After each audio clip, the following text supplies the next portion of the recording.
'cause I'm a fool for your love.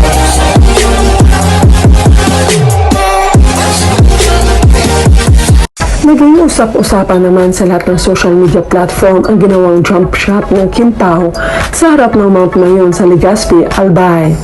Ipinost ng aktres sa kanyang Instagram story at nakapag ito kay Paolo Avellino. May nakasulat na may napa-jump shot ako sa umaga, nice one at Pao Avellino.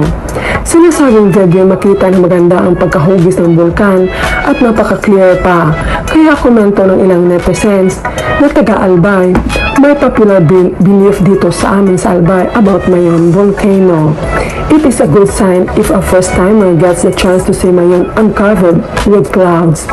It's an indication of purity one's heart. Napaka-pangilabot ng mga paniniwala pero kilig natin sa Kim Pao. Sa totoo lang ang tadhana ang siyang may akda. Kaya kahit bulkan, langit, lupa at kalawakan, talagang tunay ang love nila, saksi ang may kapal. Pagpalain ang Kim Pao at ang lahat na sumuporta.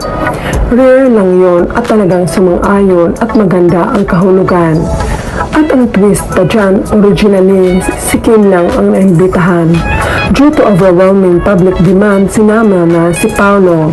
So it was really fated na magkakasama sila dyan. Tapos sobrang agang ganyan si Magayon.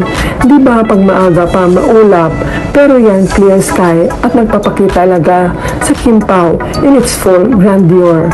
They are truly blessed. Iba talaga si tadhana.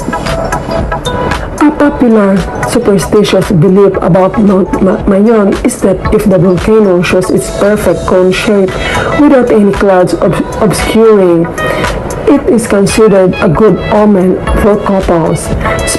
Specifically, it is believed that if a couple sees Mayon volcano in its full, unobstructed beauty, it signifies that the relationship will be harmonious, enduring, and blessed with good fortune. This belief adds to the allure of Mayon as a romantic destination and a symbol of lasting love. Kanina, because of the jump shot niya ni Ay, oo, yung mga tao nag-show kami sa Sorsogon, tsaka Agusan, ni Paolo. Masaya naman kami. Napatalon kami sa dami ng nanonood pala ng Linlang, ng Secretary Kim. Parang punong-puno yung buong plaza pag nag-perform kami. Parang sinasabi kasi daw nila, pati daw yung Mayon nakisang-ayon sa Kim Pao. Ay, ganun ba yun? Hindi ko alam.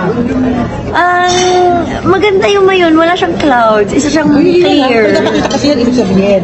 Maganda. Oh, yeah. Ganun ba yun? Very rare siya. Rare ba yun? Diyos ko. Rare? Ako rin, oo, totoo.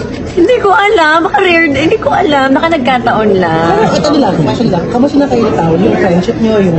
Okay naman.